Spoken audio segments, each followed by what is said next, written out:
Sometimes the cruelest prison isn't built of iron and stone, but of whispers, sideways glances, and the weight of a curse you never asked to carry. The frost-kissed morning air bit at Sable's skin as she scrubbed the courtyard stones of the Ashenvale pack house, her fingers raw and bleeding from the cold. She wondered, not for the first time, if dying would hurt less than living. But death would be too kind for the cursed one. That's what they called her, the she-wolf, born under a black moon, marked by the goddess herself as unworthy. 23 years of existence. And not once had any wolf looked at her with anything but disgust or pity. The curse manifested in ways both subtle and severe. Plants withered when she touched them. Her scent carried the bitter tang of ash and decay. And most damningly, her touch brought searing pain to any wolf who made contact with her skin. Still breathing, cursed one? The voice belonged to Vex, the pack's head warrior, and her most devoted tormentor. He stood above her, his boots deliberately scuffing the stones she'd just cleaned. Pity. I had hoped the cold would finally do what nature should have done at your birth, rid us of your presence.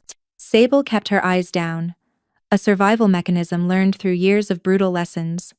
Speaking back only earned worse treatment. Her grandmother, Esme, had taught her that silence was sometimes the only shield the powerless possessed. Answer me when I speak to you, Vex snarled, kicking over her bucket of water. The liquid spread across the courtyard, erasing an hour's work in seconds. I'm sorry, Sable whispered, the words tasting like poison on her tongue. How many times had she apologized for existing? Vex's companion, a cruel-eyed she-wolf named Ravenna, laughed a sound like breaking glass. The Alpha received word this morning, the Wolf King. Draven conducts his territorial inspections this week. He'll arrive tonight. She paused, her smile widening with malice. Alpha Gareth has ordered you confined to the cellars during his visit. Can't have royalty seeing our imperfection, the Wolf King.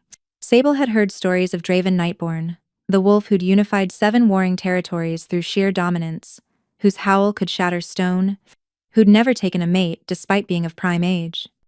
They said he was carved from winter itself, beautiful and merciless, with eyes like molten silver that could see through any deception. As if the king would even notice something like her, Vex scoffed. She's not even worth killing. At least that would require acknowledgement of her existence. They left her there, kneeling in the spilled water, her reflection distorted and broken on the wet stones. Sable remained motionless until their footsteps faded, then slowly gathered her supplies. Her hands trembled, not from cold, but from the rage she kept buried deep, the anger that had nowhere to go but inward.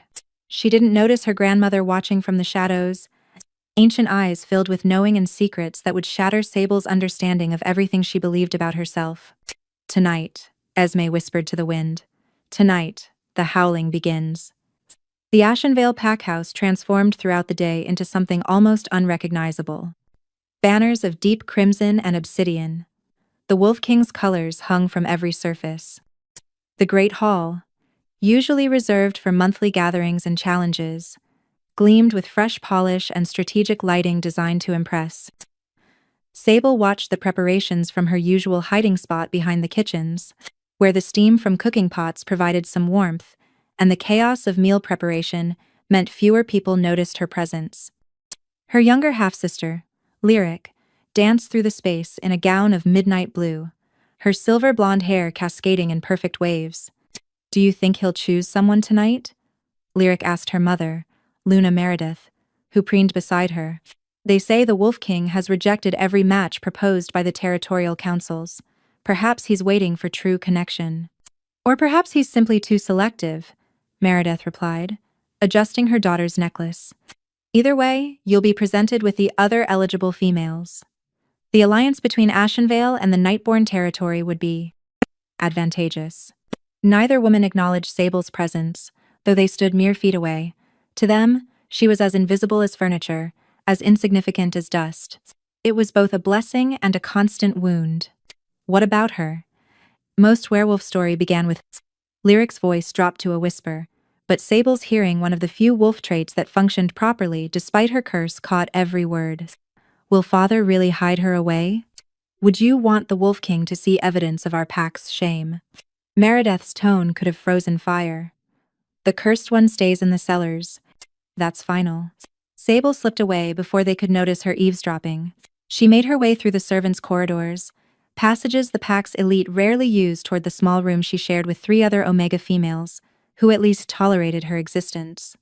But Esme intercepted her in a narrow hallway, her weathered hand surprisingly strong as it gripped Sable's arm. Her grandmother's touch didn't burn the way others did, it never had, though Sable had never understood why. "Come with me," Esme commanded, her voice carrying an authority that seemed at odds with her humble position as the pack's eldest healer. "We haven't much time." Quote, "Grandmother, I'm supposed to go to the cellars."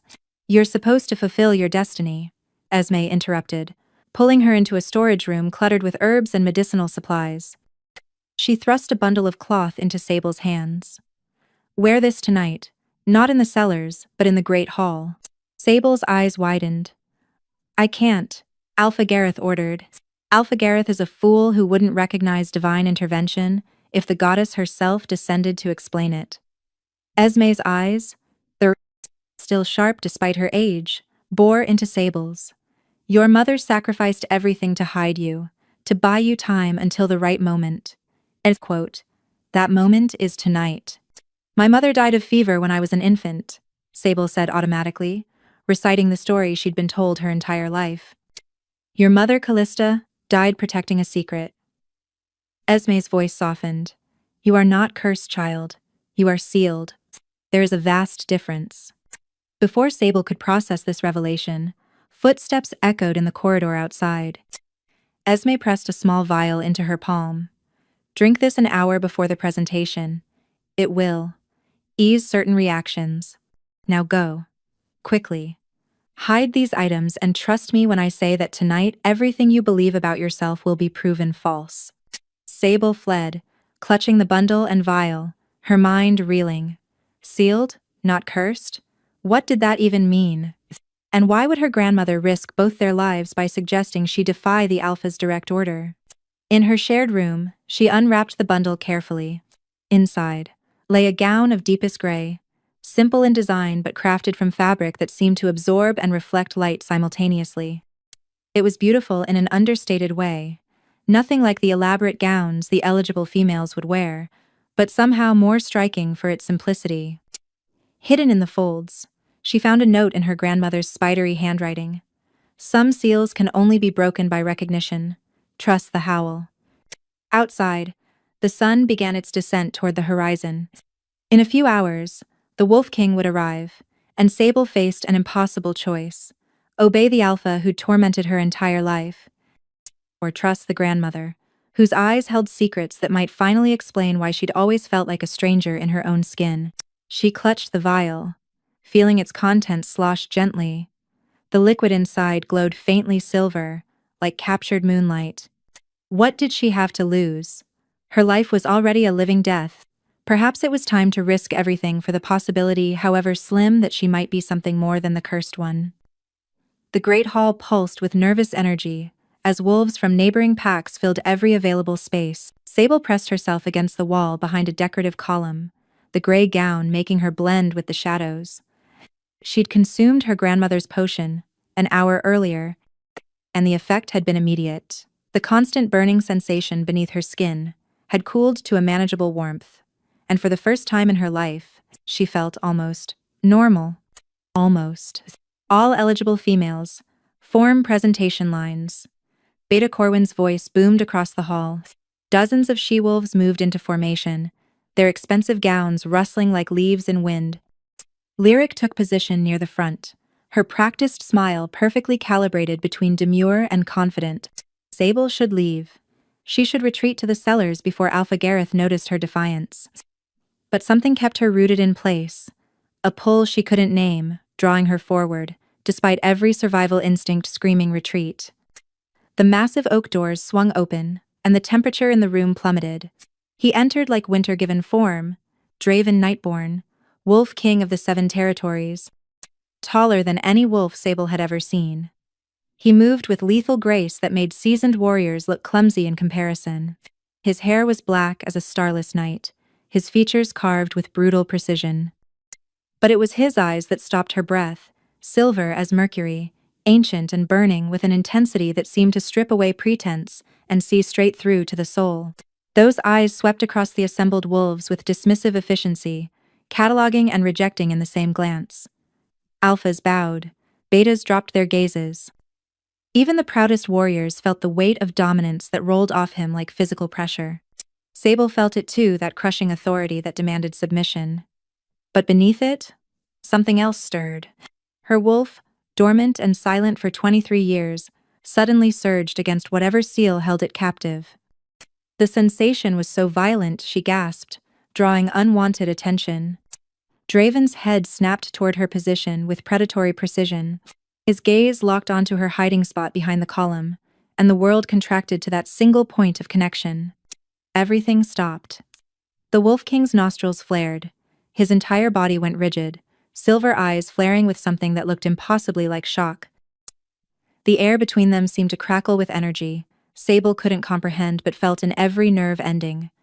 "You," he said, his voice deeper than thunder, softer than silk. The single word carried across the silent hall like a pronouncement of fate. Alpha Gareth stepped forward quickly, panic clear in his movements. "Your Majesty, welcome to Ashenvale. May I present our finest unmated females for your consideration?" "I said you." Draven's gaze never wavered from Sable. "Step forward." This couldn't be happening. This had to be a nightmare. Sable's legs refused to move, frozen by terror, and something else, something that felt dangerously like hope. "Your Majesty," Gareth tried again, his voice rising with desperation. "That is no one of consequence. Merely a cursed Omega, we." The growl that erupted from Draven's chest silenced every voice in the hall. It wasn't threatening, it was promise, dark and absolute. "When I give a command, I expect immediate obedience. The female behind the column, come, here, now." Sable's body moved before her mind could process the decision. She stepped out from her hiding place, every eye in the hall tracking her movement with expressions ranging from shock to horror to fury. Lyric's perfect composure cracked, her face contorting with disbelief. Meredith looked ready to shift and attack right there. Each step toward the Wolf King felt like walking through water, reality becoming thick and strange. He watched her approach with an intensity that should have been terrifying but instead felt like coming home after a lifetime of wandering lost. She stopped 10 feet away, close enough to see the fine scars that marked his knuckles, the silver rings adorning his fingers, the pulse beating at his throat. Close enough to catch his scent, winter storms, ancient forests, and something wild that called to the dormant thing sleeping inside her. "Closer," he commanded, his voice gentling in a way that made the watching wolves exchange confused glances. Sable took 3 more steps. Now she stood within arm's reach, her head tilted back to meet those mercury eyes that seemed to see everything she'd ever tried to hide. "Your name," he said. And it wasn't quite a question, power. "Sable," she whispered. "Sable Ashwood." "Sable," he repeated, and the way he said it made it sound like a prayer, a curse, a claim all at once. His hand lifted slowly, giving her time to retreat. When she couldn't, his fingers ghosted across her cheek. The effect was instantaneous and catastrophic. Power erupted from the point of contact, silver lightning that spiderwebbed across her skin. The seal that had bound her for 23 years cracked like stressed glass.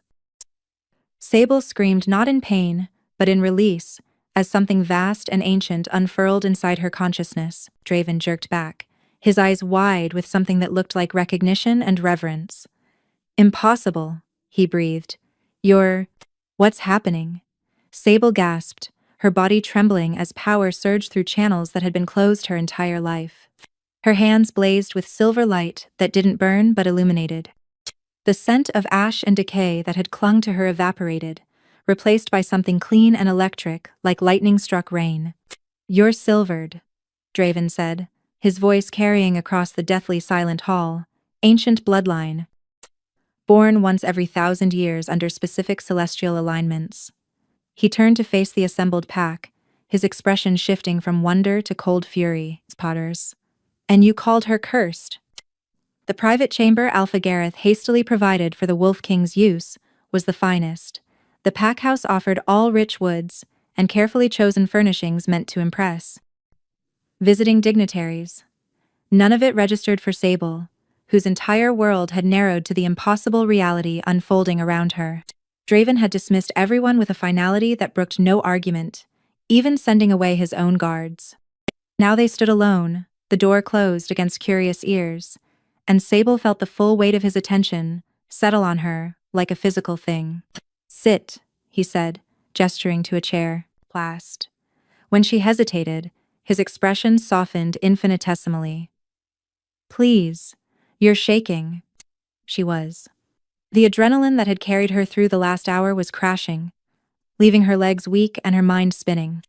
Sable sank into the offered chair, grateful when her knees stopped threatening to buckle. Draven moved to a side table, pouring water from a crystal pitcher. He brought it to her, his movements careful, as if approaching a spooked animal.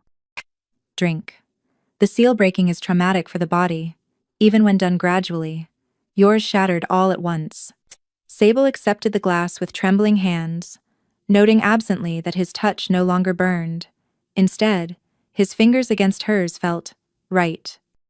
Warm without pain, comforting without the agony that had defined every physical contact in her life. "I don't understand, Anne," she said after draining half the glass. "What's silvered? Why did you call me forward?" Draven pulled another chair, close, not too close, giving her space but eliminating the formal distance expected between a Wolf King and an Omega nobody. "Tell me first what you know about your parents. Your real history. Not the lies you've been fed." "My mother died when I was an infant. Fever," they said. "My father never acknowledged me. Alpha Gareth is actually my uncle, though he's never claimed the relation publicly." The words came automatically, worn smooth from years of repetition. "I was born under a black moon, marked as cursed. My touch brings pain. Plants wither. I'm sealed," Draven interrupted gently. "Not cursed. Sealed by blood magic so powerful that only one thing could break it." His mercury eyes captured hers, the recognition of a true mate. The glass slipped from Sable's fingers, shattering on the floor. Neither of them moved to clean it. "That's not possible," she whispered. "True mates are rare. And you're the Wolf King. I'm nobody. I'm cursed." "You are silvered," he said firmly, "an ancient bloodline that predates the territories, predates the hierarchies we've built. Silvered wolves are born with power so vast it could reshape reality, if left unchecked. To protect the infant, to give them time to grow strong enough to handle their gifts, a blood sacrifice seal is performed." His jaw tightened, "Usually by the mother." Sable's breath caught. "My mother." "Your mother, Callista, was likely silvered herself. She would have known what you were from the moment of your birth. The black moon is actually a sign of blessing, not curse. The seal manifests as a parent curse to hide you in plain sight." Draven leaned forward, his intensity pinning her in place. "They didn't torture you out of cruelty, Sable. They did it because some part of them sensed your power and feared it. Denity, quote, but the pain I caused was the seal protecting itself. Any wolf who touched you risked triggering premature breaking. Perfect it is, which could have killed you before you were ready." He reached out slowly, palm up, offering, "Touch me now. Feel the difference." Clotislav. Sable stared at his outstretched hand like it might bite. 23 years of conditioning screamed at her to pull back, to protect him from her curse. But something deeper, something newly awakened, urged her forward. She placed her hand in his.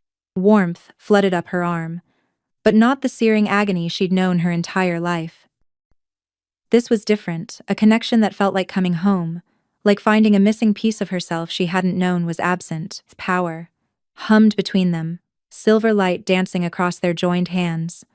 "This is impossible," she breathed, even as tears began tracking down her face. "I'm nobody. I'm nothing. You're everything," Draven countered, and there was something fierce in his voice, something possessive that should have frightened her, but instead felt like safety. "You're silvered, you're powerful beyond measure, and you're mine." The claiming word hung between them, weighted with meaning. Sable's newly awakened instincts understood, even if her conscious mind struggled to process. "I've been searching for you for 7 years, Draven continued, his thumb stroking gently across her knuckles. Since the night I became Wolf King and felt a pull towards something incomplete, something missing. Every territory I united, every pack I visited, I was looking for this. He lifted their joined hands. For you. But why me? The question emerged broken, raw, with years of believing herself worthless. You could have anyone. Why would fate pair you with someone so perfect? He interrupted. Someone who understands what it means to be judged by circumstance rather than character. Someone who has survived impossible odds. Someone whose power, once fully awakened, will equal or exceed my own. His expression turned wry. The goddess has a sense of humor, pairing the most dominant wolf alive with the one wolf who won't automatically submit to him. As if to prove his point, Sable felt no compulsion to lower her gaze, to show deference. The crushing dominance she'd felt from him earlier had evaporated, replaced by this strange equality that defied everything she'd been taught about pack hierarchy.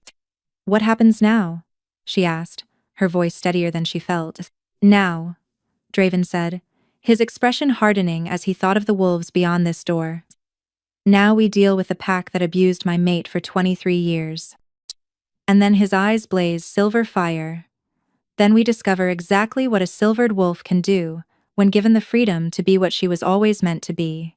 Esme entered without knocking, her ancient eyes taking in the scene with knowing acceptance. Draven tensed at the intrusion but didn't challenge her. Something in the old woman's bearing commanded respect despite her humble appearance. So, Esme said, setting down a leather-bound journal on the table between them. The seal is broken. Earlier than I'd hoped, but perhaps at exactly the right moment. She turned to Sable. You have questions, child.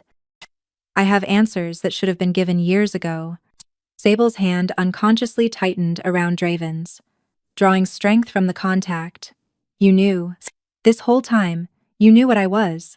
I knew what your mother was, Esme corrected, settling into a chair with the careful movements of the elderly. Callista came to Ashenvale fleeing the purge. You're too young to remember, but 30 years ago, the territorial councils grew terrified of silvered wolves. Too powerful, they said. Too dangerous to exist without control. Her expression darkened. They called it regulation. In truth, it was genocide, clenched. I was 13 when the purge happened. My father led our territory's efforts to identify and neutralize silvered bloodlines. Bitterness laced his words. He called it necessary protection. I called it murder. Your father was many things, but he wasn't unique in his fear, Esme said. Most alphas supported the purge. They convinced themselves that silvered wolves threatened the natural order, that such power couldn't be allowed to exist unchecked. She opened the journal, revealing pages of careful handwriting. Callista was 19 when she fled, pregnant, alone, with hunters tracking her across 3 territories. She came here? Sable leaned forward, hungry for any scrap of information about the mother she'd never known. She came here because Ashenvale was considered too insignificant to harbor refugees. Alpha, Gareth was young then, ambitious, easy to manipulate. Esme's lips twisted. Powers. She made a bargain with him. She'd bind her power completely, live as an Omega, serve the pack faithfully. In return, he'd protect her child. Power. But she died, Sable said softly.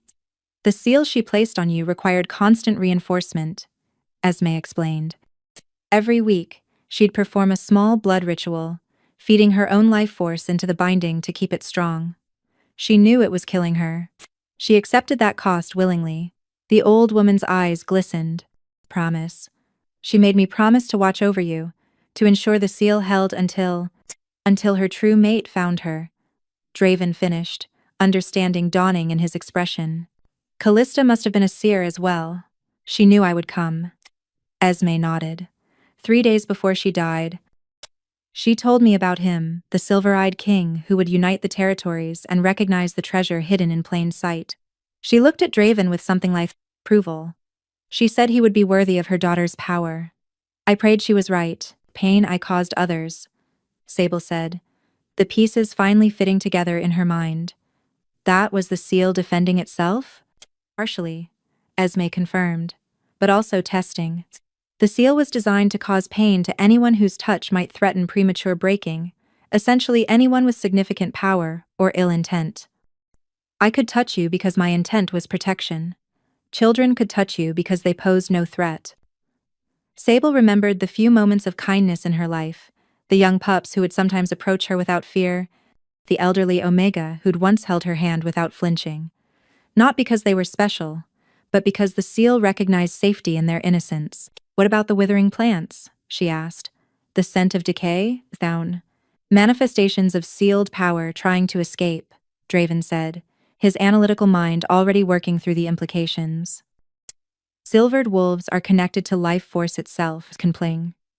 When that power is bound, it can't flow naturally. It stagnates, corrupts, manifests as death rather than growth, power. And now?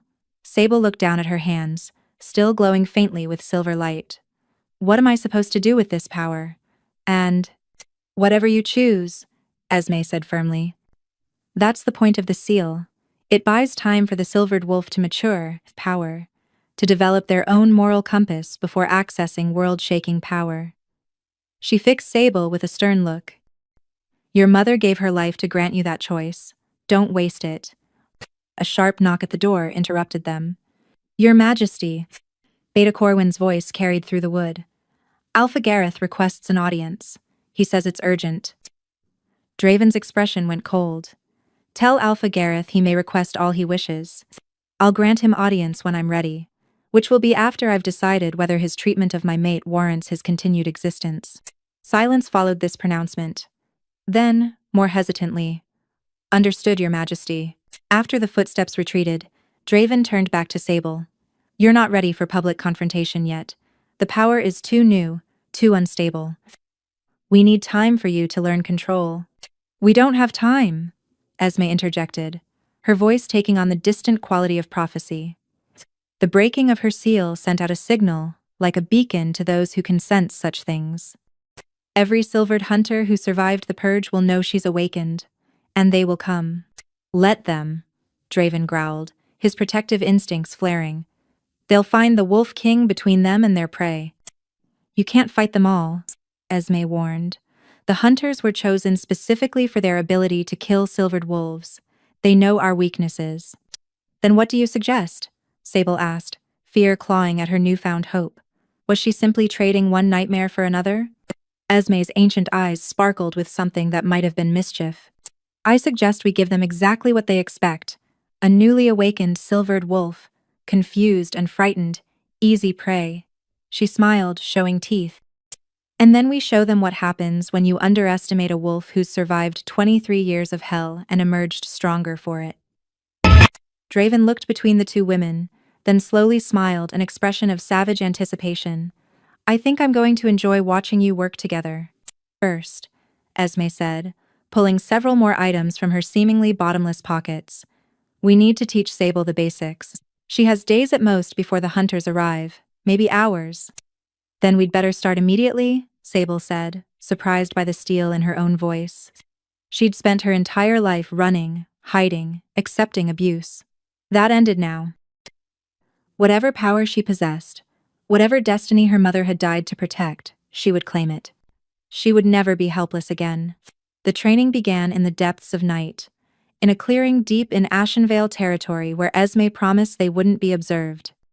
Draven had wanted to take Sable immediately to his own lands, but Esme insisted the transition needed to happen here, in the place where the seal had been maintained for over 2 decades. Power has memory, the old woman explained as they walked through moonlit forest.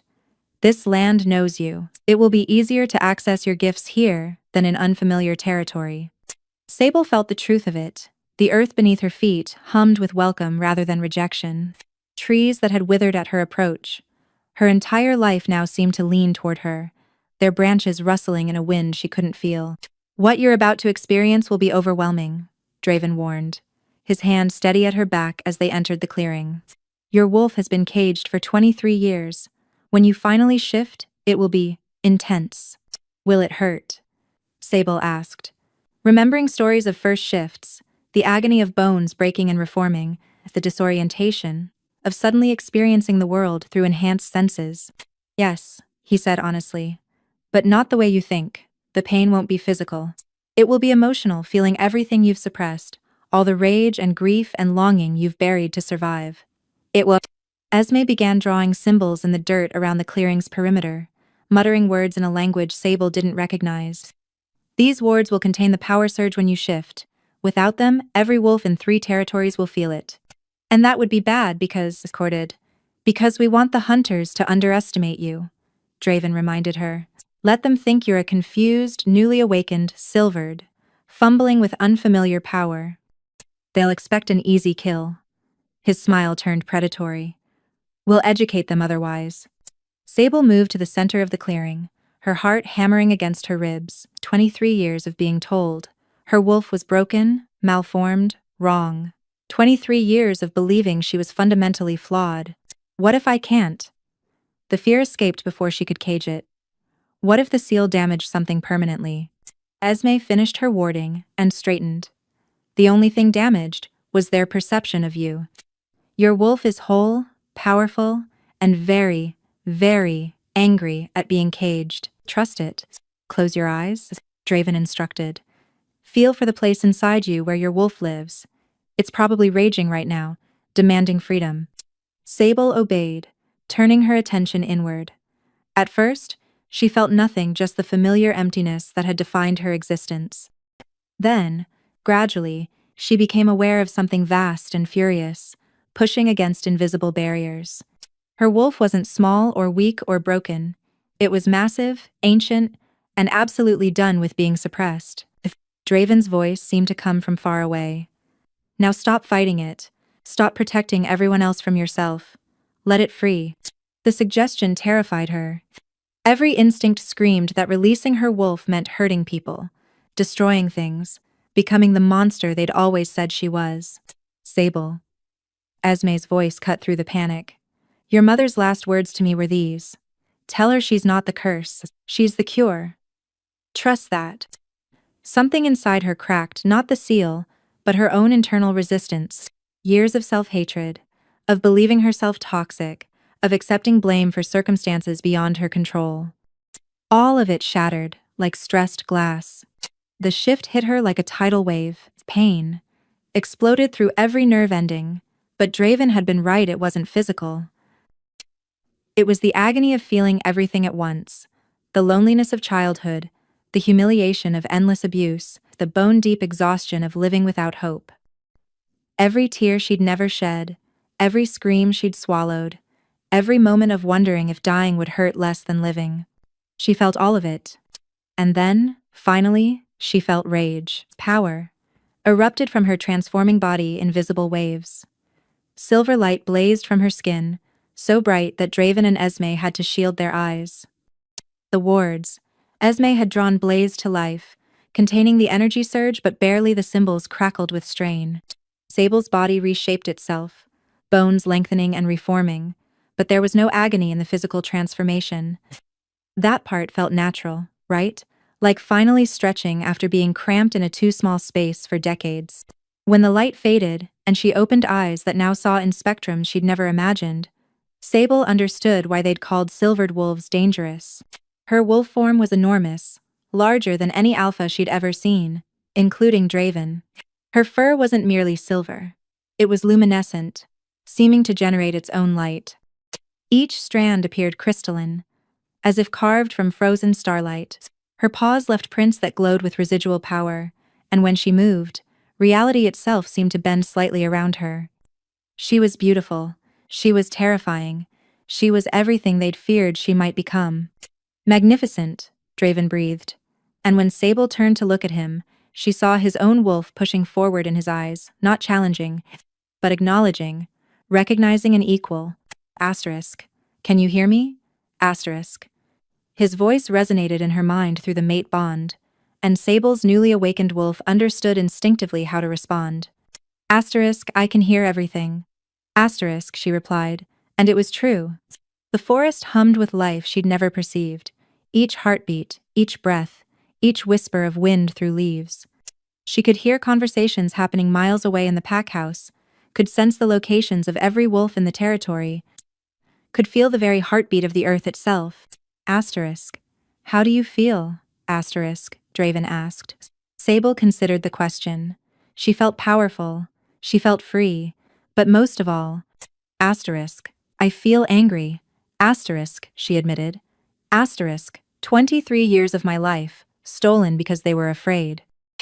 My mother's death, meaningless if I don't use this power for something that matters. Asterisk. Then let's make it matter. Draven responded. But first, you need to learn control. Silvered wolves don't just have enhanced physical abilities. You have gifts that defy natural law.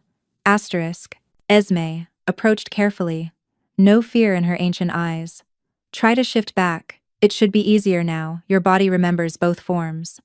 Sable focused, and the transition happened smoothly, almost effortlessly. One moment she was wolf, the next she stood on two legs again. The gray gown Esme had provided somehow intact despite the violent transformation. How? She looked down at herself, confused. Silvered wolves can shift their clothing with them. Esme explained. You're not just changing shape, you're temporarily rewriting reality. Your clothes become part of that new reality. What else can I do? Sable asked, testing the limits of her new awareness. She could still feel the enhanced senses, even in human form, still perceive layers of reality she'd been blind to before. That, Esme said with a mysterious smile, is what we're about to discover. Dawn broke over Ashenvale with Sable standing in the center of the pack house courtyard. No longer hiding, no longer afraid. Word of her transformation had spread through the pack like wildfire, and wolves gathered at a cautious distance, their expressions, ranging from shock to fear to barely contained hostility. Draven stood at her right hand, every inch the Wolf King intimidating and immovable.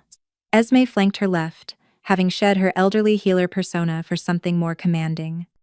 Together they formed a triangle of power that made even the boldest warriors hesitate. Alpha Gareth emerged from the pack house, Meredith and Lyric trailing behind him. His face had gone ruddy with rage and panic, a dangerous combination in an alpha unused to being challenged. You were ordered to the cellars, he snarled at Sable, ignoring Draven entirely a fatal miscalculation. You deliberately defied a direct command from your alpha. She has no alpha, Draven said coldly. She never did. Silvered wolves exist outside pack hierarchy. They answer to no one's authority but their own and their mates. And she's a member of my pack, Gareth insisted. Born here, raised here, tortured here, Sable interrupted, her voice carrying clearly across the courtyard. 23 years of silence had ended. Starved, beaten, isolated, and told daily that my existence was a curse. You knew what I was, didn't you, Uncle? A familial term made several wolves gasp. Gareth's carefully maintained fiction that Sable was unrelated, merely an unfortunate omega the pack tolerated out of charity, crumbled in an instant. My mother came to you for protection, Sable continued, stepping forward. Gareth instinctively stepped back. She made a bargain, her service and silence, in exchange for my safety. But you didn't protect me. You allowed your pack to brutalize a child. You were sealed, Gareth spat, his composure fracturing. We couldn't risk you awakening prematurely. The fear, the isolation, it kept you suppressed, kept you safe. Safe? Silver light flickered around Sable's clenched fists. You called 23 years of hell safe? You could have told me the truth. You could have prepared me for what I was instead of letting me believe I was cursed. If we'd treated you well, someone might have looked too closely, might have recognized what you were, Meredith interjected, her voice sharp. The hunters were still active. Any sign that a silvered wolf survived the purge would have brought them down on all of us. So you sacrificed me to protect yourselves, Sable said flatly. Made a child into a scapegoat to maintain your own safety. We kept you alive, Gareth insisted. That's more than most silvered pups got. You kept me barely alive, Sable corrected. There's a difference. She looked around at the gathered wolves, so many faces that had watched her suffer, participated in her torment, or simply stood by and done nothing. I came here this morning to give you all a choice. You're in no position to offer choices, Vex called from the crowd, though he remained carefully distant. You might be silvered, but you're barely awakened. Untrained. We could. He never finished the sentence. Sable's eyes blazed silver, and Vex collapsed mid-word. His body seizing as power crashed into him like a physical blow. Her fighter. She hadn't touched him, hadn't even moved, just willed it, and reality obeyed. I am fully aware of my inexperience, Sable said calmly as Vex gasped on the ground, which is why I brought help. She gestured to Draven and Esme. My mate, who has forgotten more about combat than this pack has collectively learned, and my grandmother, who has been training silvered wolves for longer than most of you have been alive. She released Vex, who scrambled backward into the crowd. Here's your choice, Sable continued.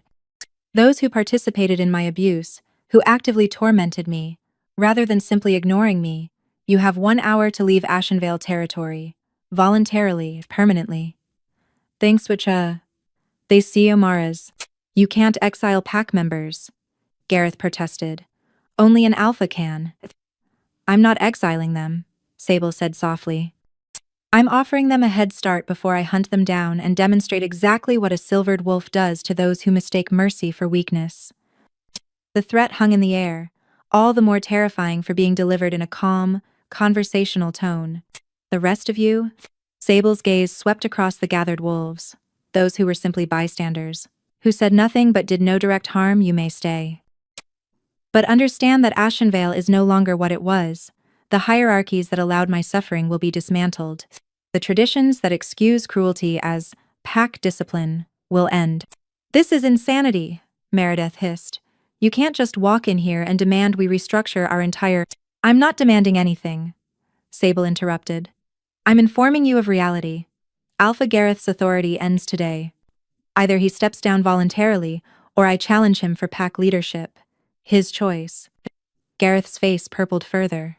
You? Challenge me? You're not even a proper pack member, let alone— I invoke the right of reclamation, Sable said, using a phrase Esme had taught her during the night's training. Ancient law, predating territories. A wolf who has been gravely wronged by their pack's leadership may challenge that leader for authority or for release from pack bonds. That law hasn't been invoked in 300 years, Gareth sputtered. Because silvered wolves haven't existed openly in 300 years, Esme pointed out, the law was written by and for silvered bloodlines. It supersedes modern pack structure. I don't want your pack, Sable said, addressing Gareth directly. I want nothing from you except this: acknowledgement that you failed in your duty to protect me. Public admission that my suffering was not necessary, not justified, and not my fault. The request seemed to stun the gathered wolves more than the threats had. Gareth stared at her, calculation clear in his eyes. Admit fault publicly? An alpha's authority rested on perceived infallibility. And if I refuse? He asked carefully. Then I challenge you, defeat you, and take your pack anyway, Sable said simply. And then I exile every wolf who stood by and watched a child suffer. Your choice, uncle. Humble yourself now, or lose everything. The silence stretched, brittle and tense. Finally, Gareth's shoulders sagged in defeat. You're right, he said, the words clearly costing him. We failed you. I failed you. Your suffering was— he swallowed hard— unnecessary and wrong. It wasn't a full apology. It wasn't even adequate, but it was acknowledgement, and that mattered more than Sable had expected. Thank you, she said quietly. Then, louder, I, Sable Ashwood, formally reject my bonds to the Ashenvale pack. I choose freedom. I choose my mate. I choose myself. The formal words of pack rejection echoed across the courtyard. As they faded, Sable felt something fundamental shift inside her, change she hadn't known existed, finally falling away. The hour starts now, she said to those who had actively tormented her. Run! Vex and Ravenna were the first to flee, followed by a handful of others. They shifted mid-run, their panicked wolves streaking toward the territory border. Let them spread the word, Draven said, watching them go. Let every pack know what happens when they abuse the vulnerable. As the sun climbed higher, Sable stood in the courtyard, where she'd spent countless mornings scrubbing stones with bleeding hands, and for the first time in her life, she felt free. The journey to Nightborn territory took 2 days through mountain passes that made Ashenvale's forests look tame by comparison. Sable rode with Draven in the lead vehicle, part of a convoy that included his elite guard and several supply wagons. Esme had insisted on coming, claiming she needed to oversee Sable's continued training. "Tell me about your home," Sable said on the second morning, watching the landscape transform from rolling hills to jagged peaks. "What should I expect?" Draven's expression softened. Something Sable was learning happened rarely, and only when they were alone or with trusted company. "Nightborn is different from what you've known. Larger, more diverse. We have 7 sub-territories now, each with their own alpha who answers to me." "That sounds complicated." "It is. Unification didn't come easily." His hands tightened on the steering wheel. "Some territories joined willingly, seeing the benefit of alliance. Others required persuasion." "You mean conquest?" "I mean survival," he corrected. 10 years ago, the territories were at constant war, resources dwindling, populations declining. We were eating ourselves alive through endless conflict. He glanced at her. "I offered a better way: united leadership, shared resources, protection for the vulnerable. Those who accepted thrived.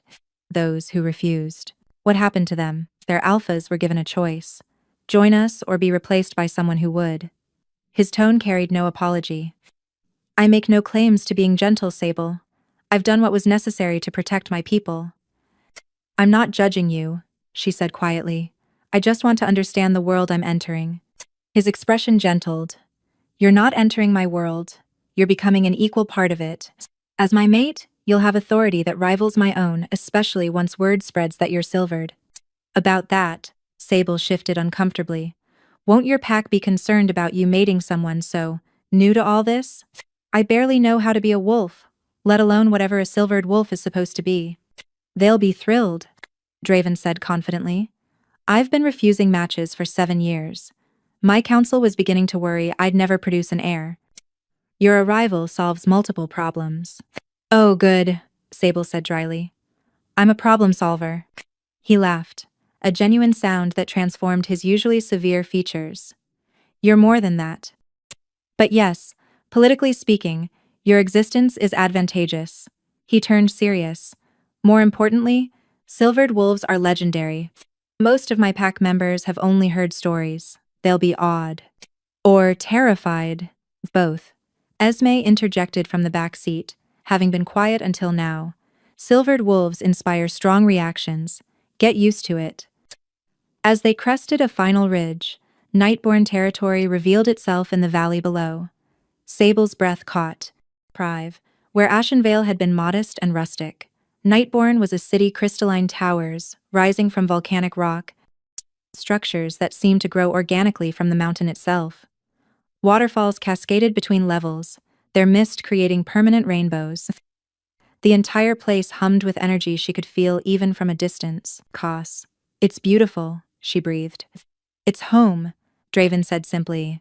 "You're home now, if you want it." The convoy descended into the valley, and Sable noticed wolves beginning to line the road, not threatening, but curious. As word of their approach spread, more appeared until hundreds stood watching their arrival. "They know about me?" Sable asked nervously. "I sent runners ahead," Draven confirmed. "They know I've found my mate. They know she's silvered. They don't know your story yet. That's yours to share when and how you choose." The main gates were wrought from black iron and silver, depicting wolves in various forms of transformation. They swung open silently as the convoy approached, revealing a courtyard that made Ashenvale's look like a muddy pen. Wolves in both forms filled the space. Alphas, betas, deltas, omegas, all gathered to witness the Wolf King's return. Sable felt the weight of hundreds of eyes as she emerged from the vehicle, her simple traveling clothes suddenly feeling inadequate. Draven appeared at her side immediately, his hand finding the small of her back, a gesture of support and public claim. "Nightborn, P." His voice carried effortlessly across the courtyard. "Behold my mate, Sable of the silvered bloodline." The response was immediate: wolves dropping to one knee in waves, the gesture of ultimate respect. Sable felt overwhelmed by the sheer number, by the obvious reverence in the act. Rise, she said, finding her voice. Please, I'm not used to this. A figure emerged from the crowd, a tall woman with silver-streaked dark hair and eyes that assessed Sable with sharp intelligence. Your Majesty? She addressed Draven, then turned to Sable with a slight smile. My lady, I'm Valeria, second in command of Nightborn forces. Welcome home. Thank you, Sable said, grateful for the warmth in the greeting, though I'm not sure I know how to be. Whatever I'm supposed to be here. You're supposed to be yourself, Valeria said firmly. The rest we'll figure out together. She glanced at Draven. The council requests audience when you're ready. No emergency, but they're eager to meet their new queen. Can give us an hour, Draven said. My mate needs time to settle in. Valeria nodded and melted back into the crowd, which was beginning to disperse now that the initial curiosity had been satisfied. Draven guided Sable through towering doors into the fortress proper. The interior matched the exterior's grandeur, soaring ceilings, walls embedded with crystals that caught and amplified light. Everything designed with both beauty and function. Wolves nodded respectfully as they passed, but no one approached, giving them space. Your chambers, Draven said, opening doors that revealed a suite larger than the entire servant wing of Ashenvale's pack house. Floor-to-ceiling windows offered views of the entire valley. Furniture that looked both comfortable and elegant filled the space. A massive bed dominated one wall, and Sable felt her face heat at its implications. Our chambers, Draven corrected gently, noting her reaction. If that's acceptable to you, I understand this is happening fast. It's acceptable, Sable interrupted. The mate bond hummed contentedly at the thought of sharing space with him. And honestly, after 23 years of sleeping in cramped, cold rooms, the idea of a comfortable bed and safe company sounded like paradise. A knock at the door preceded Esme's entrance. The wards are in place, she announced. I've keyed them to recognize you both. No one gets in without permission. Wards? Sable asked. Protection. Taze, Draven explained. The hunters Esme warned about are real threats. Until we know their movements, we're taking precautions.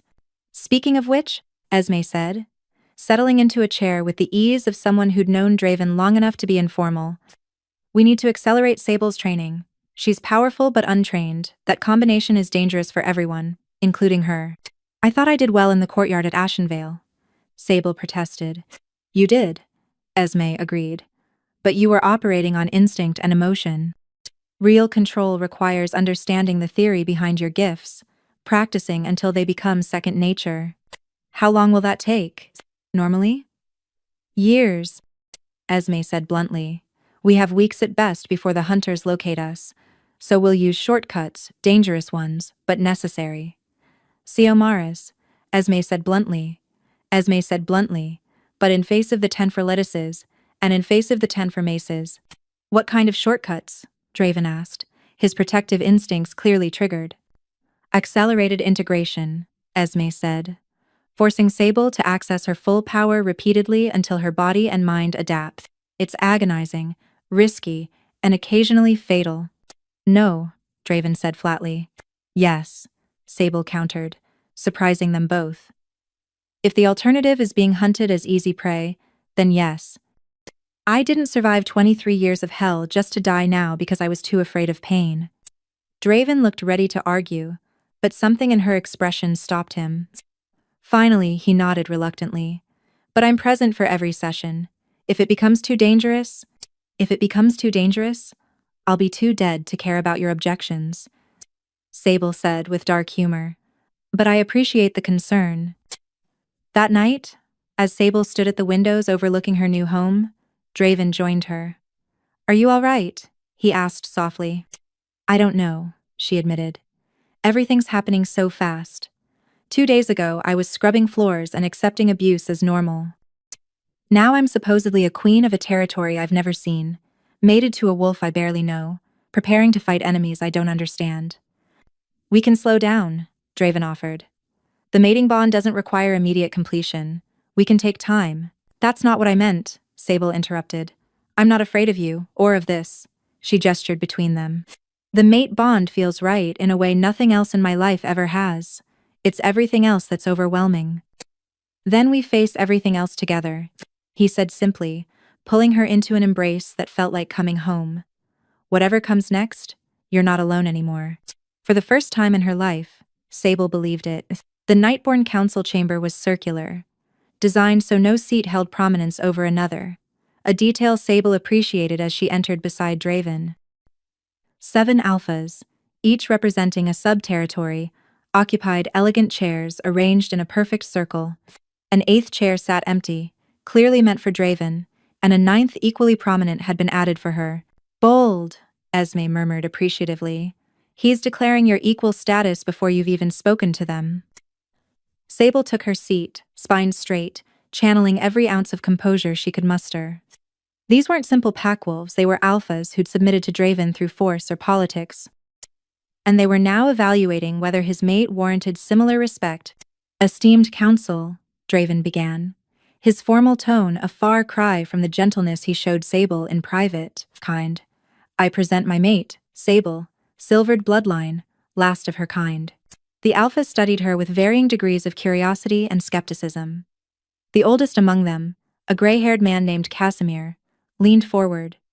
With respect, Your Majesty, claims of silvered bloodline are significant. How do we verify this isn't simply wishful thinking? You doubt my word?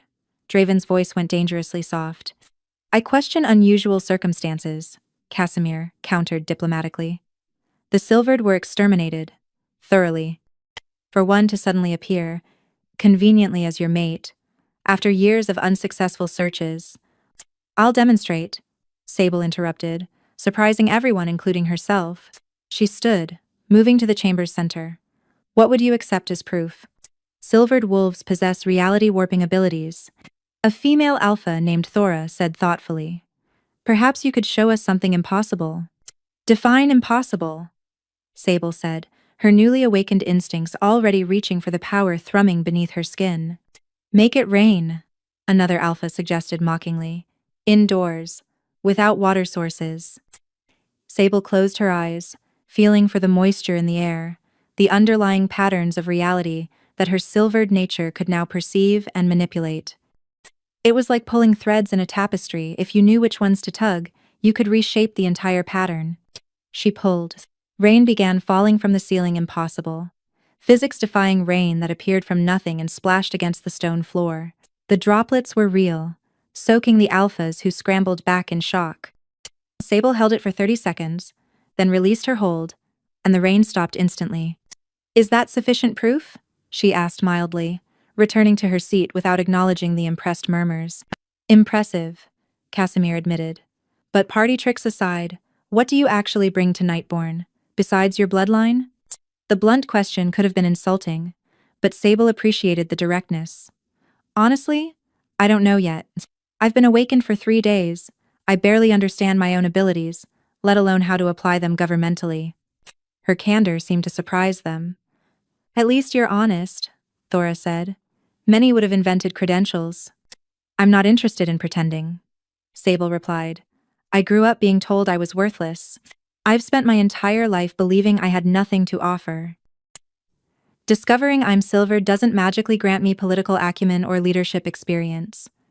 She met each alpha's gaze in turn. What I do have is perspective. I know what it's like to be powerless. I know what systems look like from the bottom, and that qualifies you to help rule 7 territories. How? Casimir pressed. Pori. Because those territories are full of wolves who are at the bottom, Sable said quietly. Omegas who have no voice. Weak wolves who get stepped on. Children born with the wrong designation or abilities. The vulnerable who slip through cracks in systems designed by and for the powerful.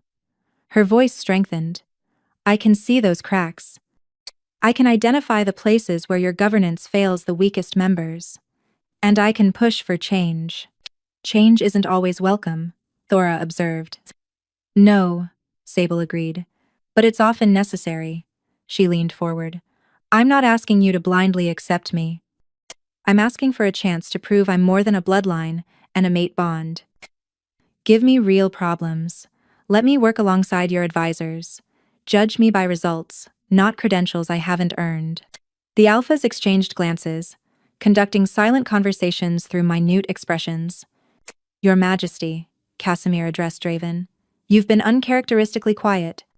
Because this is her fight, Draven replied. I can command your respect for me. I cannot command it for her. That she must earn herself. As risky, Thora said. What if we reject her? Then she'll work harder to prove you wrong, Draven said with complete confidence. My mate survived 23 years of systematic abuse. She's awakened power that could level cities. She's not afraid of skeptical alphas.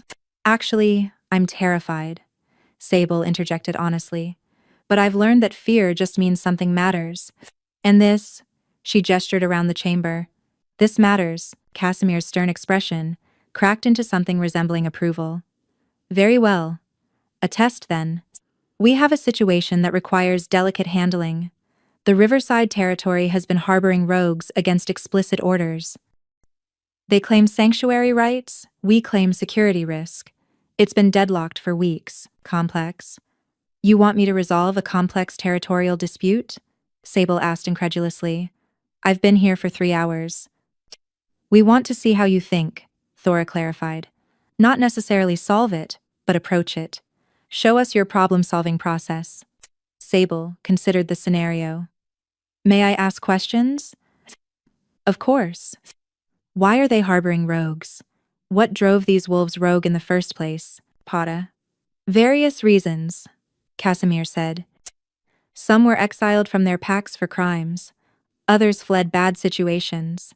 So, a mix of dangerous criminals and abuse victims, Sable said slowly, wheels turning. And Riverside won't differentiate between them? They claim all wolves deserve sanctuary regardless of history. Admirable but impractical, Sable mused. You need to separate the dangerous from the desperate. Process them, individually, rather than treating all rogues as one category. She warmed to the problem. Create a vetting system. Silvered wolves can sense truth, right? I could help evaluate which rogues are genuine refugees versus threats. That would require regular visits to Riverside, Thora pointed out. So I'll visit regularly, Sable said simply. Get to know the territory. Build trust with the local alpha. Demonstrate that sanctuary doesn't mean lawlessness, but protection for those who deserve it. You'd trust her judgment on who's dangerous? Casimir asked Draven skeptically. I'd trust her judgment over most wolves I know. Draven replied. She has no political agenda beyond protecting the vulnerable. That makes her more objective than any of us. The council deliberated quietly. Then Casimir nodded slowly. Very well. Riverside is yours to manage. With our full support and resources. Prove yourself there. Thank you, Sable said, trying to hide how overwhelming the prospect felt. I won't disappoint you. See that you don't, Casimir said, but there was warmth beneath the gruff tone. Dismissed. As they left the chamber, Draven pulled Sable into an empty corridor and kissed her thoroughly. You were magnificent, he said when they finally broke apart. I was terrified, she admitted. Still am. What if I can't actually solve the Riverside situation? Then you'll learn from failure and try again, he said simply. That's all anyone can do. But later that night, as Sable stood in their chambers overlooking the valley, she felt the weight of expectations settling on her shoulders. She'd asked for this, demanded to be judged by results rather than bloodline. Now she had to deliver. A flicker of movement in the distant tree line caught her attention. Wolves prowling where none should be. Watchers in the shadows. Draven, she called quietly. He joined her immediately, following her gaze. Hunters, he said grimly. They've found us faster than expected. Good. Sable surprised them both by saying, let them watch. Let them think I'm an easy target. Because she was done being underestimated. The cursed Omega, who'd learned to survive impossible circumstances, was about to teach some very dangerous wolves why silvered bloodlines had been feared in the first place. The hunters struck 3 days later, during Sable's first official visit to Riverside territory. In retrospect, she should have expected it. Traveling away from Nightborn's heavy defenses made her the perfect target. But she'd been so focused on the rogue evaluation interviews that she'd let her guard slip. The attack came at dusk, as her small convoy traveled through a narrow pass between Nightborn and Riverside lands. One moment the road was clear. The next, shadows detached from the rocks and became wolves. But these weren't normal wolves. They moved wrong too fast, too precise, their eyes void black instead of natural gold or green. Hunters, modified through dark magic to kill silvered bloodlines. Ambush! Valeria shouted, the warrior already shifting. The 6 guards accompanying Sable formed a protective circle, but Sable could sense their fear. Whatever these creatures were, they radiated wrongness that set every natural instinct screaming. Get behind us, Valeria commanded, her wolf form bristling. No, Sable said, stepping forward instead. 3 days of accelerated training with Esme had been agonizing, but it had taught her the basics of combat application. They came for me, Quais. Let them have me. That's suicide, Valeria snarled. That's strategy, Sable corrected, already feeling her power rising. You can't fight these things effectively, they're designed to resist normal wolves. But I'm not normal. The lead hunter circled closer, its void black eyes fixed on her. When it spoke, its voice carried like wind through graves. Silvered abomination, your existence violates natural order. Come quietly, and death will be swift. Played. I've received better offers, Sable replied, buying time to assess the threat. 8 hunters, all modified, all radiating that disturbing wrongness. Her newly trained senses could perceive the magic, warping their forms, blood sacrifices, dark rituals, transformations, that destroyed everything natural about wolf nature. Last chance, the hunter growled. The pack protecting you dies if you resist. Process. That decided it. Sable had spent too much of her life watching others suffer for her existence. Valeria, protect the convoy. I'll handle them. Before the warrior could protest, Sable struck. She'd been practicing reality manipulation, small changes, subtle shifts. This was her first real combat application, and she poured everything into it. The ground beneath the hunters liquefied, physics temporarily rewritten. They sank instantly, their supernatural speed useless against terrain that refused to be solid. Before they could adapt, Sable froze the ground again, but wrong, with the hunters trapped half-submerged in stone that shouldn't exist. The lead hunter snarled, its body contorting as it tried to phase through the impossible rock. These things had been designed to counter silvered abilities. They could resist reality manipulation to some degree. Plan B, Sable muttered, shifting smoothly into her wolf form. If magic wouldn't work completely, she'd supplement with pure physical force. She was on the lead hunter before it freed itself, her crystalline jaws closing on its throat.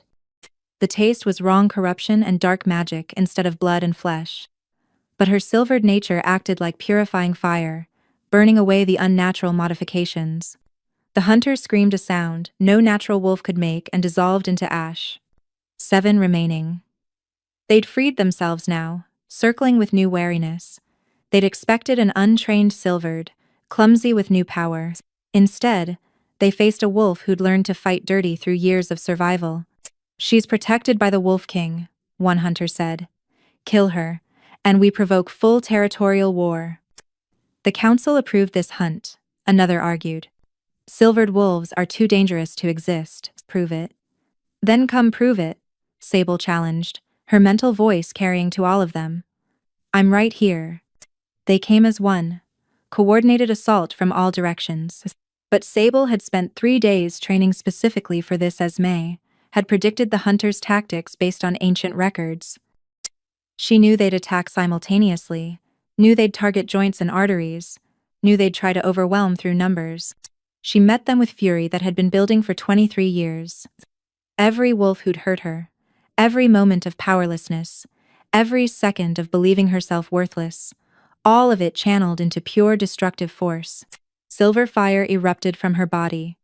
Not metaphorical, but literal flames of solidified moonlight. Hunters screamed as it touched them, their dark magic burning away like fog before sunrise. Some fled. Most died. Within minutes, only ash remained of the ambush. Sable shifted back, standing amid the carnage, breathing hard. Valeria approached cautiously, awe and fear mixing in her expression. Remind me never to make you angry, the warrior said, Padaway. They threaten my people. Sable replied simply. That won't stand. But as the adrenaline faded, reality set in. She'd killed 7 sentient beings, twisted and corrupted. Yes, but still wolves once. The weight of it pressed against her chest. First kills are always hard, Valeria said quietly, seeming to understand. Gets easier.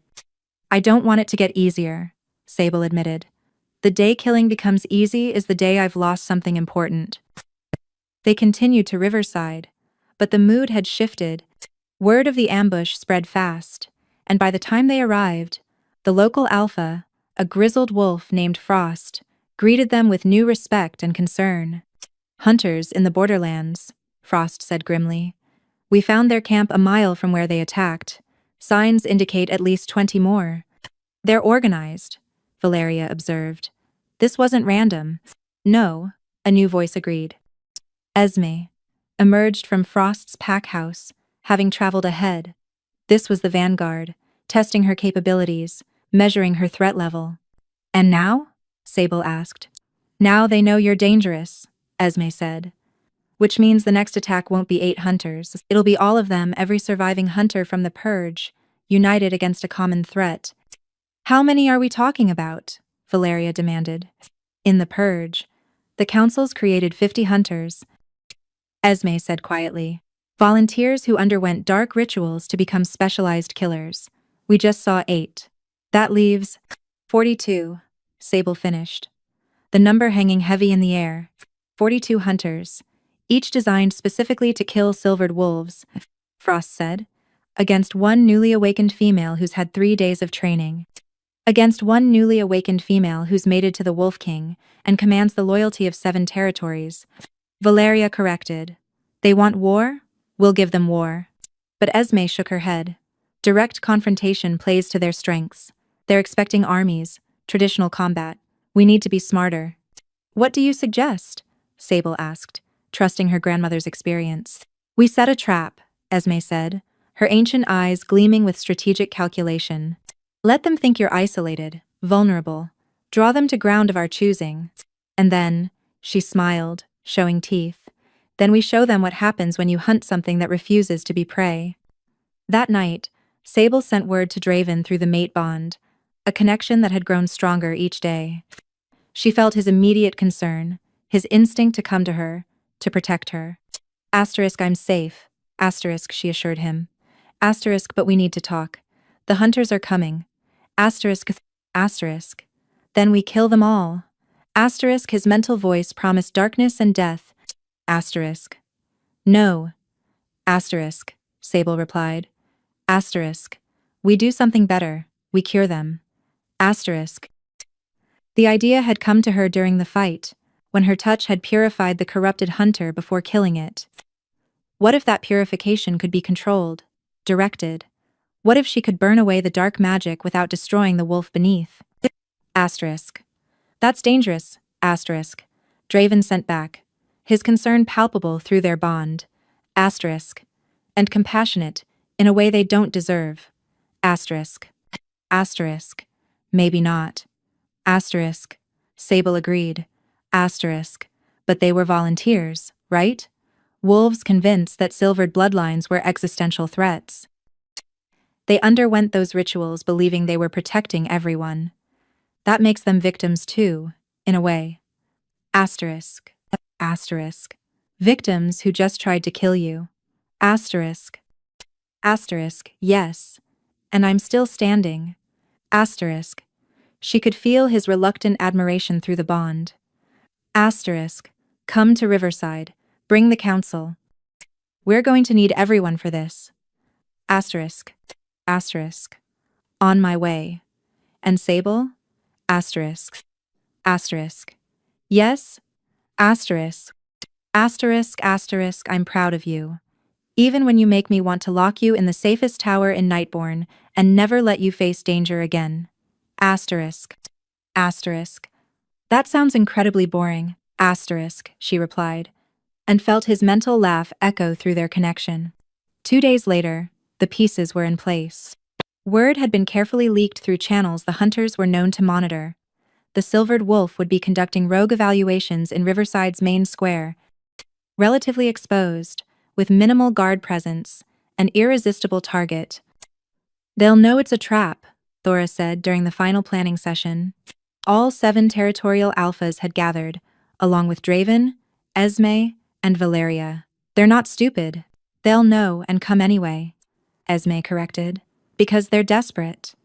Every day Sable lives and grows stronger makes her harder to kill. They'll take the risk. And when they come, Casimir asked. We spring our trap, Draven said, his finger tracing lines on the map spread before them. Sable visible in the square, apparently vulnerable. Hidden forces in every building, every alley, every rooftop. The moment they commit to the attack, we close the net. The goal is capture, not kill, Sable reminded them. I want them alive if possible. Why? Frost asked bluntly. They're twisted abominations trying to murder you. Because they're still wolves underneath the corruption, Sable insisted. And if I can purify that corruption, cure them of what was done to them, we turn enemies into allies. That's assuming your purification works on living subjects, Valeria pointed out. The hunter you killed during purification suggests the process might be fatal. Then I need to practice, Sable said grimly. Which is why we need captures. Test subjects who volunteered for dark magic can volunteer to be cured from it. The distaste in the room was palpable, but no one argued. They'd learned in the past days that once Sable made up her mind about protecting the vulnerable, even enemies who'd lost their way, she was immovable. When do you expect them? Thora asked. Come in. Tomorrow at dawn, Esme said with prophetic certainty. The hunters move at twilight hours, dawn and dusk, when power transitions. They'll come with the rising sun, expecting to strike before she's fully awake. Then we don't sleep tonight, Draven said. Everyone in position by midnight. No visible preparation. Nothing to spook them, Khan. We let them think they have the advantage right until the moment we don't. As the alphas dispersed to brief their forces, Draven pulled Sable aside. You don't have to do this, he said quietly. We could simply eliminate the threat. You've already proven yourself, there's no shame in choosing the safer path. There's no growth in the safer path either, Sable replied. My entire life, I survived by making myself small, unthreatening, invisible. I'm done with that. If I have this power, I'm going to use it to break cycles, not perpetuate them. Even if it puts you at risk? Especially then. She took his hand, the connection between them humming with warmth. These hunters are symptoms of a larger disease, the belief that some wolves are too dangerous to exist. If I respond to that belief with extermination, I prove them right.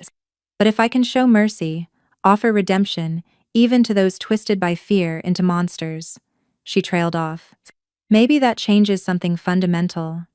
You're going to make an extraordinary queen, Draven said softly, terrifying, but extraordinary. I'm going to try not to get killed first, Sable corrected with dark humor. Let's focus on that immediate goal. That night, Sable couldn't sleep, despite exhaustion. She stood at the window of the quarters Frost had provided, watching the moon track across the sky. Somewhere out there, 42 corrupted hunters prepared for an assault they believed would end in her death. Tomorrow, she'd teach them the difference between an easy target and a trap baited with purpose. Dawn broke over Riverside with deceptive serenity. Sable sat in the town square on a simple wooden chair, apparently alone, apparently vulnerable. Dawning market. The morning market should have been bustling with activity, but the square stood empty, civilians, evacuated under the guise of a training exercise. She could feel the hidden forces surrounding her. Draven on a nearby rooftop, his presence a steady anchor through their bond. Valeria and her warriors, positioned in adjacent buildings. The 7 territorial alphas distributed strategically, each commanding their forces through silent mental links. And somewhere in the hidden perimeter, Esme waited with the medical teams that would hopefully have patients to cure rather than bodies to burn. Sable reviewed her training, feeling for the well of power inside her that Esme had spent days helping her access and control. The trick wasn't generating power, silvered wolves had that in abundance. The trick was precision, surgical application rather than overwhelming force. She'd been practicing on corrupted plants, animals with dark magic infections, Pantado. The purification process was delicate. Burn away the corruption without destroying the host. Too much power, and she'd incinerate them. Too little, and the dark magic would resist, potentially lashing back. Asterisk. They're coming asterisk, Draven's mental voice warned. Asterisk. North approach, moving fast. Count, 37, visible. 5 must be held in reserve. Asterisk. Asterisk. Everyone hold position. Asterisk. Sable commanded, testing her authority over the combined forces. To her relief, acknowledgments came from all sectors. They'd follow her lead, at least for now. The hunters appeared like shadows gaining substance there, one moment absent the next, their corrupted forms allowing them to phase partially between states. They surrounded the square in perfect formation, cutting off all visible escape routes. The lead hunter, larger than the others, more heavily corrupted, stepped forward. Its voice carried that distinctive grave-wind quality. Silvered abomination. You should have run when you had the chance. I don't run anymore, Sable replied calmly. I've done enough running for a lifetime. Then you die here, the lead hunter signaled, and the trap they thought they'd set snapped shut. Hunters rushed forward from all directions, their supernatural speed making them blurs of motion. Sable stood, and times pushed asterisk. Reality rippled outward from her in concentric waves, a technique Esme had called rejection, temporarily rewriting the space around her to refuse entry. The hunters slammed into invisible barriers, their momentum arrested instantly. Asterisk now. Asterisk, she commanded, and the hidden forces revealed themselves. Warriors dropped from rooftops, emerged from doorways, rose from concealed pits. The hunters found themselves surrounded, the trap they'd walked into becoming apparent. But these were creatures designed for combat. They adapted instantly, forming a defensive circle and preparing to fight their way out. Wait! Sable's voice cracked like thunder, carrying power that made even the corrupted hunters hesitate. You came here to kill me because you believe silvered wolves are too dangerous to exist. Let me offer an alternative, PTF. There is no alternative, the lead hunter snarled. You are corruption given form. The councils were right to order the purge. The councils were terrified, Sable corrected, and they channeled that fear into genocide. Prosich. But look at what that fear did to you. She gestured at their twisted forms. You volunteered for dark magic rituals that destroyed your natural wolf nature. You became the very monsters you claimed to be fighting against. We became weapons, another hunter insisted, tools to protect the innocent. You became victims, Sable said softly, used and discarded by councils that feared losing power. Tell me after the purge ended, after you'd killed all the silvered wolves you could find, what happened to you? Were you honored? Celebrated? Welcomed back into your packs? Silence. The kind of silence that confirmed everything. You were isolated, Sable continued, reading the truth in their hesitation. Too corrupted to be safe around normal wolves. Too useful to kill outright. You've spent 30 years living half-lives, neither fully pack nor fully rogue, sustained by the promise that your sacrifice mattered. She stepped toward the barrier, separating them. I'm offering you something better. A cure. There is no cure, the lead hunter said, but uncertainty crept into its voice. Pa. I cured one of your number 3 days ago, Sable said. Admittedly, he didn't survive the process, but I've been practicing since then. I can burn away the corruption without destroying the wolf beneath. I can give you back your natural forms. Why? The question came from a smaller hunter near the back. Why offer mercy to those who came to kill you? Because you're victims of the same system that almost killed me, Power, Sable said simply. You were told silvered wolves were monsters that needed to be destroyed. I was told I was cursed and worthless. Both lies designed to maintain power structures that benefit the few at the expense of the many. She looked at each hunter in turn. Purdy Force. I'm offering you a choice. Submit to purification and reclaim your true nature, or continue as you are slowly degenerating, isolated from pack life, existing only to serve councils that discarded you decades ago. Power Lair. It's a trick, the lead hunter insisted, but its voice lacked conviction. Then I'll demonstrate, Sable said. One volunteer. Let me attempt purification here, Now, witnessed by everyone. Proof. If it works, you'll have proof. If it fails. She shrugged. You can resume trying to kill me. The hunters conferred mentally, their corruption allowing a twisted form of pack link. Finally, the small hunter who'd asked why stepped forward. I volunteer. I'm tired. Tired of being this thing. If death comes with purification, at least I'll die as a wolf. Asterisk. Sable. Be careful. Asterisk. Draven warned through their bond. Asterisk. This could be a trap within a trap. Asterisk. Asterisk. Trust me. Asterisk. She replied, though her own heart hammered with uncertainty. The hunter approached slowly, its corrupted form radiating wrongness that made Sable's newly awakened instincts scream warnings. She held her ground, letting it come within touching distance. What's your name? She asked softly. Your real name, from before. Ash, the hunter whispered. I was Ash of the Cliffside Pack. That was 32 years ago. Hello, Ash, Sable said. This is going to hurt. I'm sorry. She placed both hands on Ash's shoulders and reached for the purification technique she'd been practicing. Silver fire blazed from her palms, but controlled this time, directed. She could feel the dark magic resisting, could sense how it had woven itself into every aspect of Ash's being.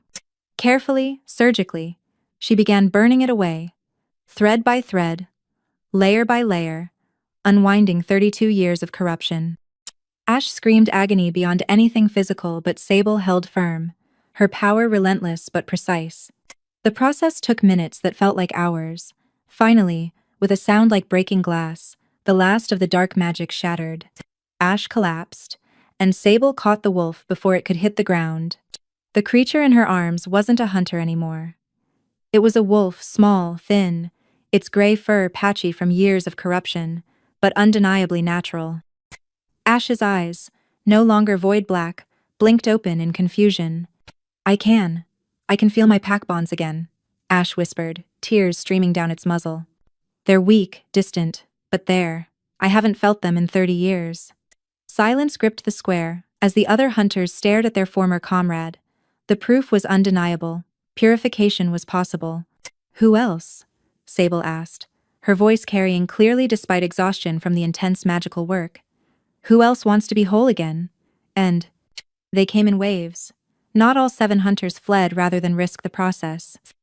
But 30 others chose purification, chose the chance at reclaiming their stolen lives. Sable worked for hours, Esme stepping in to assist with the most damaged cases. Draven remained nearby, his protective presence a constant reassurance. By afternoon, 37 hunters had been reduced to 30 natural wolves, exhausted, traumatized, but free. The 7 that fled would need to be tracked down eventually, but for now, Sable could barely stand from magical exhaustion. You did it, Valeria said, awe clear in her voice. You actually cured them. We did it. Sable corrected, gesturing to include Esme, the medical teams, the forces that had made the trap possible. This was never about me alone. The lead hunter, now revealed as a massive gray wolf named Stone, approached hesitantly. I spent 32 years believing silvered wolves were monsters. You just proved that the real monsters were the councils that created us. He dropped to one knee, the gesture awkward but sincere. If you'll have me, I pledge myself to your service. I cannot undo the past, but perhaps I can help build a better future. I accept, Sable said, helping him rise. But not as servant to master, as pack member to pack member. That's the future we're building, one where designation and bloodline matter less than character and choice. As the purified hunters were led to temporary housing where they could rest and begin the long process of reintegration, Draven wrapped Sable in his arms. She sagged against him, the adrenaline and magical exertion finally catching up. You terrify me sometimes, he murmured into her hair. The risks you take, the compassion you extend to those who'd kill you. But you're also the most magnificent thing I've ever witnessed. I'm just tired, Sable mumbled, exhaustion making her honest. Tired of cycles of violence, tired of fear determining policy. If I have power, I'm going to use it to break those cycles, even if it's dangerous. And I'll be beside you every step. Draven promised, though I reserve the right to occasionally lock you in our chambers for your own safety. You can try, Sable said with a weak laugh. I'm silvered, remember? I can phase through walls. But as they returned to Nightbourne that evening, news arrived that shifted everything. Scouts reported that the 7 hunters who'd fled weren't simply running. They were traveling to the old council grounds, where the territorial councils met once yearly for major decisions, power, and they were calling for an emergency session to address the silvered threat. They're going to try to authorize another purge, Casimir said grimly during the emergency meeting, using your mercy as evidence of manipulation. They'll claim you're corrupting warriors with dark magic rather than curing them. Let them try, Thora said coldly. After what we've seen, any council that authorizes genocide will face rebellion from within. We need to get ahead of this, Sable said, pushing through exhaustion to focus. We need to present our case to the full council before the narrative is controlled by fear. The council meets in 1 week. The council meets in 1 week, Draven said. We'll need to prepare carefully. This isn't a fight we can win through force, it has to be political, persuasive. Then I'll be persuasive, Sable said with more confidence than she felt. I convinced 30 hunters to accept purification. Surely I can convince a council to choose progress over fear. Councils are often less reasonable than corrupted hunters, Esme said dryly. But yes, we try. The alternative is civil war, and that serves no one. That night, as Sable finally collapsed into bed, she sent one last thought through the mate bond to Draven. Asterisk, what if I fail? What if the council orders another purge, despite everything? Asterisk.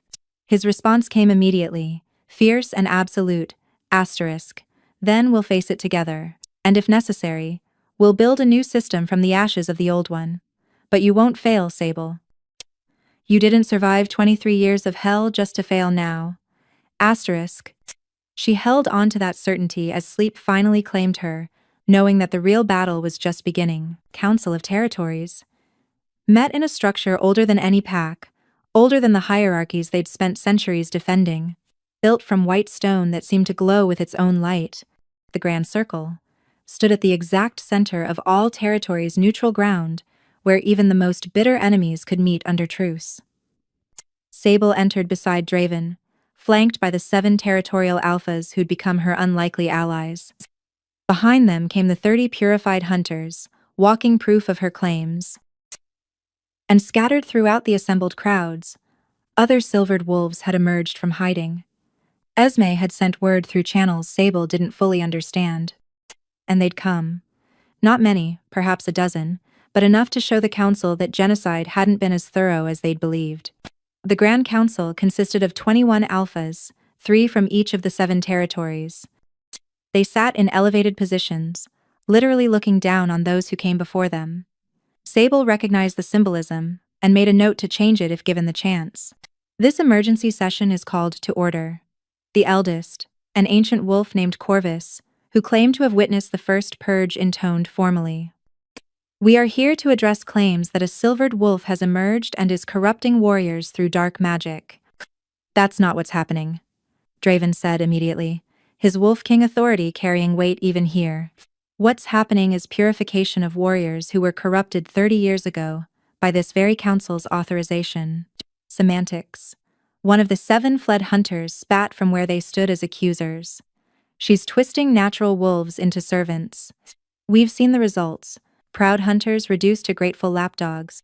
Proud hunters who volunteered to become monsters. Stone countered, stepping forward from the purified group. I was there, council members. To his. I remember the rituals, the promises that we'd be heroes. What we became was weapons you used and then abandoned. You became necessary evils, Corvus said coldly. The silvered wolves were too dangerous to exist. Your sacrifice saved countless lives. Did it? Sable asked, her voice calm but carrying clearly. Or did it save your power structure? Because from what I've learned, silvered wolves weren't dangerous to normal pack members. We were dangerous to corrupt leadership wolves who could see through lies, who could challenge unjust hierarchies, who had the power to force accountability. You admit to being a threat, another council member pounced. I admit to being a challenge to the status quo, Sable corrected, There's a difference. A threat seeks to destroy, power purified. A challenge seeks to improve. She gestured to the purified hunters. These wolves came to kill me 3 days ago. I could have slaughtered them. My power certainly allows for it. Instead, I cured them, gave them back the natural forms you stole 30 years ago. That's not the action of a threat. It's the action of someone building an army. One of the fled hunters insisted. Bind warriors to you through gratitude and dependency. Create a force loyal only to you. If I wanted an army, I have 7 territories worth of wolves already pledged to my mate, Sable said. I don't need to cure corrupted hunters to build forces. I did it because it was right. Because they deserved better than to exist as living weapons. The road to tyranny is paved with good intentions, Corvus said.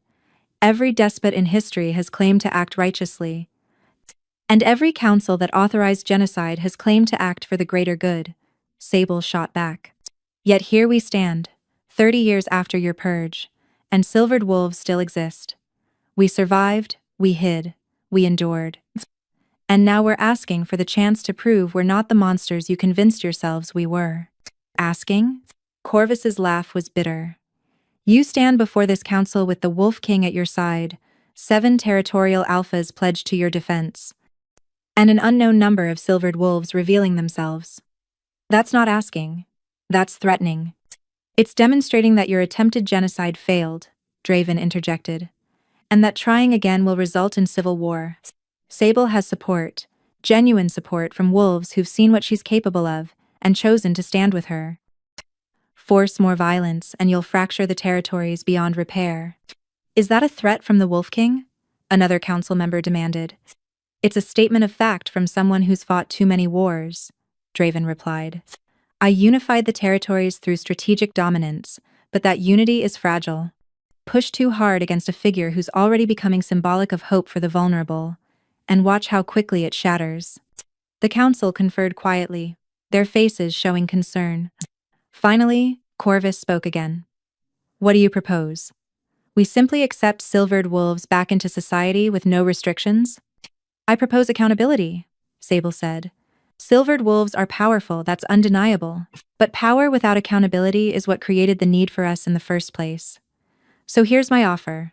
Silvered wolves operate with transparency. Kind of. We register our locations, we report our activities, we submit to oversight, powers. But in exchange, we're granted the same rights as any other wolf to live, to mate, to exist, without fear of authorized murder. And if one of you becomes dangerous, uses power irresponsibly, then I deal with them personally, Sable said firmly. Silvered wolves can counter each other in ways normal wolves cannot. I accept responsibility for policing my own kind, but only if we're given the chance to exist first. You're asking us to trust you, Corvus said slowly. I'm asking you to choose progress over fear, Sable corrected. Your purge was built on the belief that some wolves are too dangerous to exist. That belief led to genocide, to the creation of corrupted hunters, to 30 years of living weapons, suffering isolation, and degradation. That belief damaged everyone it touched, silvered and normal wolves alike. I'm offering a different path, one where we work together instead of killing each other. The council deliberated for hours. Sable stood the entire time, refusing to show weakness despite exhaustion. Draven remained beside her, his presence steady. The territorial alphas formed a wall of support. And the purified hunters stood as living evidence that redemption was possible. Finally, as the sun began to set, Corvus spoke again. The council votes, all in favor of accepting silvered wolves back into society under the proposed accountability framework. Hands rose slowly, first 7, then 10, then finally 16 of 21. Not unanimous, but a clear majority. Motion passes, Corvus said, and Sable could have sworn she saw something like relief in the ancient wolf's eyes. Silvered wolves are officially recognized as legitimate members of society, subject to the registered oversight proposed. He looked directly at Sable with problems. You've convinced us. Don't make us regret it. I won't, Sable promised. None of us will. As they left the grand circle, Sable felt the weight of expectations settling on her shoulders alongside relief. She'd won this battle, but it was just the beginning. Now came the hard work of actually building the society she'd promised one, where power was balanced by accountability, where vulnerability didn't mean exploitation, where every wolf had worth regardless of designation or bloodline. 1 year later, Sable stood at the window of their chambers in Nightbourne, watching the sun rise over the valley. The past year had been exhausting, exhilarating, and transformative. The Silvered Registry now contained 43 names, more emerging every month from hiding places they'd maintained for decades. Not all were powerful like Sable, but each brought unique gifts. Together, they'd begun reshaping what it meant to be silvered. The reformed council structure was still new, still finding its balance. But already, changes were visible. Omega representation on territorial councils, protection laws for vulnerable pack members, education programs that taught true history instead of convenient myths. It wasn't perfect, progress never was, but it was happening. Arms wrapped around her from behind as Draven joined her at the window. "Thinking profound thoughts?" he murmured against her neck. "Thinking about how far we've come," she admitted. "A year ago, I was scrubbing floors in Ashenvale, believing I was cursed. Now I'm helping rewrite how entire territories function." "You're also late for breakfast," he said with amusement. "The territorial alphas are waiting. Something about the Riverside Refugee Program, expanding faster than projected." "Good problems," Sable said, turning in his arms. "The kind that mean more wolves are finding safety instead of suffering." They'd made it officially 6 months earlier, a ceremony witnessed by thousands, silvered and normal wolves together. The bond had deepened from connection to something profound, a partnership that balanced them both. Draven grounded Sable's idealism with strategic pragmatism. Sable softened Draven's dominance with compassionate wisdom. In the hallway, they passed Stone, now serving as head of hunter rehabilitation. The program he'd developed had successfully reintegrated 28 of the 30 purified hunters back into pack life. The other 2 had chosen to remain in service to Sable, claiming they felt purposeful protecting rather than hunting. "Morning, Your Majesties," Stone greeted with a smile that would have been impossible in his corrupted form. "The new arrivals from Eastern Territories are settling in well. 3 more silvered wolves among them." "Excellent," Sable said. "Make sure they know about the training programs. No one should face their power alone." The breakfast meeting was productive chaos, 7 alphas arguing passionately about resource distribution, refugee protocols, and long-term planning. A year ago, getting them to agree on anything would have been impossible. Now they functioned as a unit, still contentious, but ultimately unified in purpose. "The Silvered Education Initiative is showing results," Thora reported. "We're seeing more young wolves discover latent bloodlines and receive proper training instead of suppression." "How many so far?" Sable asked. 17 juveniles in the past quarter," Thora said. "Most with minor gifts, enhanced healing, prophetic dreams, truth sensing, nothing world-shaking but valuable. And well, Bacanes contentity, Bacanes contented. Every gift matters," Sable reminded them. "We're not trying to create an army of reality warpers. We're trying to normalize silvered bloodlines so the next generation doesn't grow up afraid of what they are." After the meeting, Sable made her way to the Memorial Grove, a place she visited weekly. 37 trees stood in a perfect circle, one for each purified hunter. In the center, a larger tree had been planted in memory of Callista, the mother Sable had never known, but whose sacrifice had made everything possible. "You would have been proud," Sable said quietly, touching the tree's bark. "Your daughter isn't cursed. She's not even particularly special. But she's free. And she's using that freedom to make sure no other wolf suffers the way she did." "Talking to trees now?" Esme's voice came from behind her. "That's a new development. Talking to memories," Sable corrected, reminding myself why this matters. "It matters because you choose to make it matter," Esme said, joining her in the grove. "I have news. We've confirmed 3 more silvered bloodlines in territories that participated most heavily in the purge. They're scared to reveal themselves." "Then we go to them," Sable said immediately. "Personally, show them it's safe now." That's what I told them you'd say. Esme smiled. You leave tomorrow. Draven is already arguing that he's coming with you, despite having territorial obligations. Let him argue, Sable said with affection. He'll come anyway. The mate bond makes him physically uncomfortable when we're separated for too long. That evening, as Sable stood before the gathered pack hundreds of wolves in the main courtyard, both silvered and normal, she reflected on the journey. From cursed Omega to recognized queen, from powerless victim to protected advocate, from isolation to community. Change is uncomfortable, she said to the assembled wolves. Change requires us to question beliefs we've held our entire lives. To acknowledge that systems we accepted as natural were actually constructed and can be reconstructed better. This past year has been hard. We've had setbacks, failures, moments of doubt. She paused, letting her gaze sweep across familiar and unfamiliar faces.